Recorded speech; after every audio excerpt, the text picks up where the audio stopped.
I am at a park sitting in my car and wanted to do this video on grieving after a divorce. The key point that I want to make in this video is the importance of grieving after your divorce.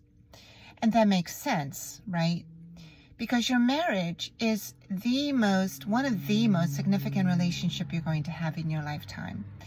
And to experience the death of a marriage is significant, very significant. And just like any death of a loved one and any significant relationship, we grieve for that loss. So it's really, really important to grieve, to get on the path of healing.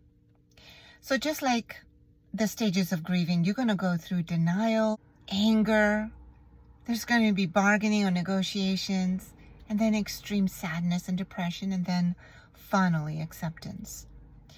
Now, if you're like me, I went through the grieving process largely in my marriage. My marriage was broken for a long time before I finally accepted divorce is going to be the outcome of this marriage, because I didn't want a divorce. So I thought about it for a very long time. So by the time the actual divorce or separation occurred, I had already gone through the denial and the anger and the negotiations. I was at the place of sadness and acceptance. So it's really far along that grieving process. If your spouse is the one who wanted the divorce, well, you've got a lot of grieving to do. And I encourage you to allow yourself to go through that process. It's going to take time. You cannot hurry the grieving. You cannot hurry, to go through the anger process or any of these stages. You cannot hurry it up. It's gonna be largely correlate with the number of years that you've been in the marriage. So be patient with yourself. Have grace on yourself, and go through the process so that you can be on the path to healing. So what happens when we hurry the process or don't allow ourselves to grieve? Well, it sort of makes sense.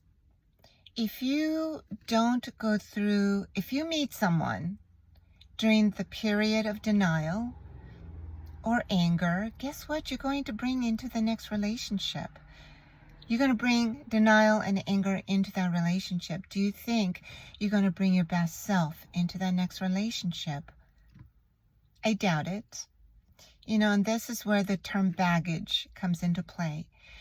We bring anger into the next relationship.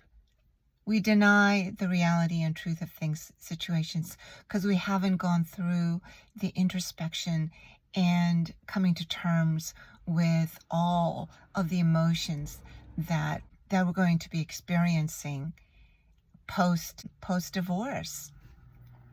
If you meet someone during the sadness, it will be very easy to get addicted to the joy and the happiness that comes with meeting someone new. And you might always start trying to avoid that deep feeling of sadness and depression and filling it with other people or things or activities, whatever it is. So you become stunted.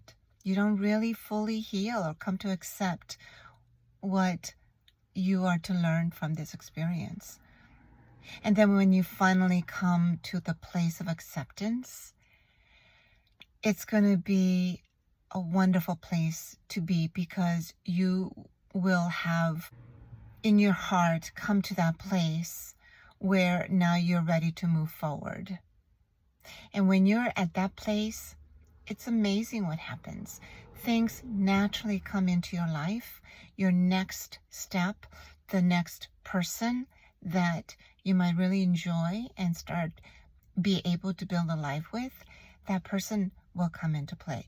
You'll be better, you'll be healthier, so you'll be better able to meet the needs of that relationship and to respond to that person's needs as well. Well, I hope this video has encouraged you, and if you're interested in a no-cost discovery call, go to my website. I would love to have a discussion with you. Until my next video, I wish you peace and hope.